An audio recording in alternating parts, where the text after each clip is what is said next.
Hey everyone, it's Graham Coleman with Daily Xtra. I'm here outside the Immigration and Refugee Board of Canada, waiting to speak to Justin Romanov, a gay teen who has fled Russia and is seeking convention refugee status. Can you tell us what decision the Immigration and Refugee Board of Canada made today?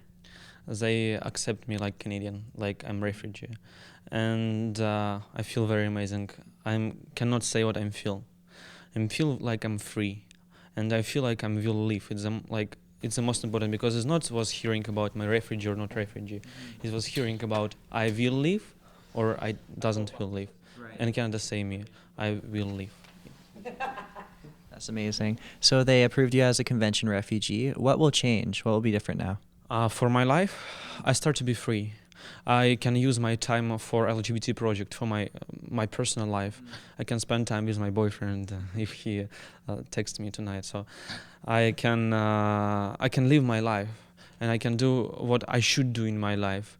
Have some fun, do some LGBT activism. Right now I'm free. Right now I'm human. In Russian, live in LGBT teenagers, it's impossible. They cannot ask anything in internet. They cannot do anything. A country like Russia is well documented in terms of its general human rights framework and abuses and what's going on with LGBT people, right? So that makes it a little bit easier in terms of the objective foundation for somebody like Justin coming to Canada saying, I'm afraid for my life or I'm afraid to go back to Russia. Congratulations.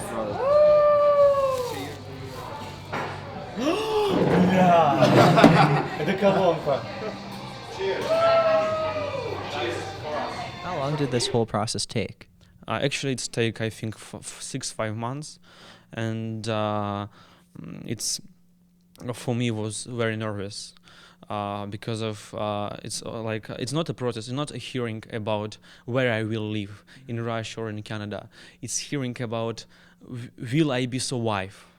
Because of for me, it was impossible to came to Russia because if I come back to Russia, I'm slowly died in Russia, right.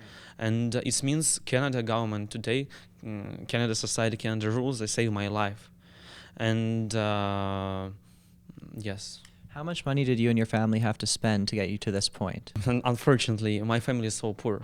I mean, my mom, she worked a lot. She worked very hard. She sold her apartment.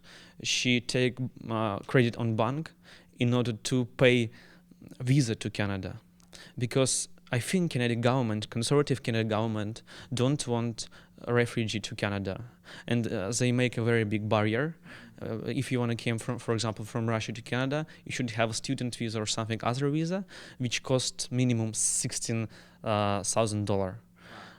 What it means? It means 99% Canadian gay teenagers or Russian gay teenagers who right now in danger, they cannot come to Canada because Russian gay teenagers, they doesn't have $16,000.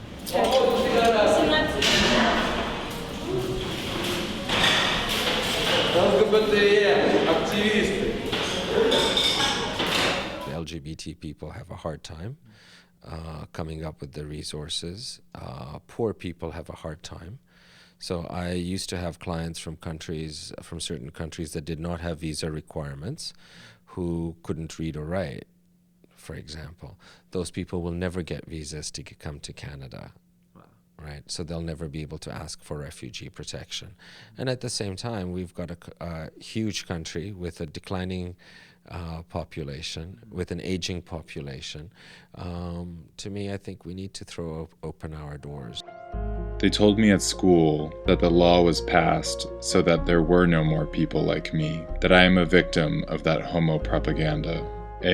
16 Togliatti. Are you still in touch with some of your LGBT friends back in Russia? And what's the situation like back there? The LGBT activists, my friends who was in Russia, they lived from Russia. Someone died and someone came to other country.